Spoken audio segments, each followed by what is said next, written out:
লখিমপুৰ জিলা জহিং চাহ বাগিচা খেলপথাৰত দেওবাৰৰ পৰা অনুষ্ঠিত হৈছে দ্বিতীয় বৰ্ষ আন্তঃবাগিচা চলন্ত ট্ৰফী ফুটবল প্ৰতিযোগিতা। অসম চাহ মজদুৰ সংঘ উত্তৰ লখিমপুৰ শাখা আৰু এবিটা উত্তৰ লখিমপুৰ চক্ৰৰ যুটীয়া উদ্যোগত আয়োজিত এই ফুটবল প্ৰতিযোগিতাখনিৰ শুভ উদ্বোধন কৰে লখিমপুৰ বিধানসভা সমষ্টিৰ বিধায়ক মানৱ ডেকাই। অসম চাহ মজদুৰ সংঘৰ কেন্দ্ৰীয় সমিতিৰ প্ৰাক্তন সাধাৰণ সম্পাদক তথা শ্ৰমিক নেতা স্বৰ্গীয় মধুসূদন খণ্ডাইতৰ সোঁৱৰণিত আয়োজিত উদ্বোধনী প্ৰতিযোগিতাখনি জহিং ফুটবল একাদশ আৰু বৰদৈবাম ফুটবল একাদশৰ মাজত অনুষ্ঠিত হয়।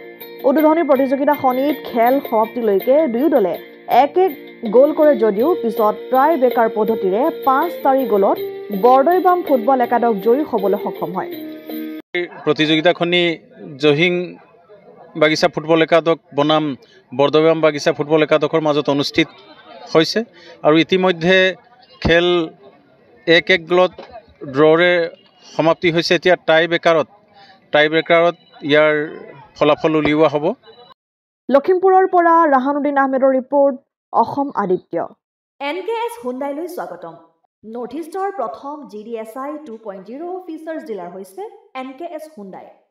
অত্যাধুনিক সা সুবিধাৰে তৈয়াৰী মষ্ট আপডেটেড হুণ্ডাই ডিলাৰ এতিয়া ডিব্ৰুগড়ত।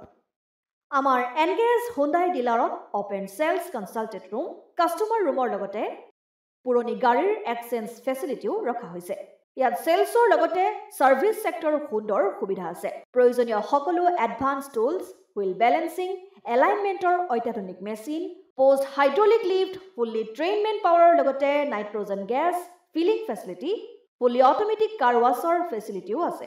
লগতে NKS হুণ্ডাই ডিলাৰে কাষ্টমাৰসকলৰ সুবিধাৰ্থে মোবাইল ছাৰ্ভিচ ভেনৰো ব্যৱস্থা ৰাখিছে, য'ত হাইড্ৰলিক লিফ্ট, ৱাছিং facility, wheel balancing, tyre pressure check কৰাৰ লগতে বহুখিনি সুবিধাই উপলব্ধ আছে। NKS হুণ্ডাইলৈ আহক আৰু সুবিধাসমূহ গ্ৰহণ কৰক।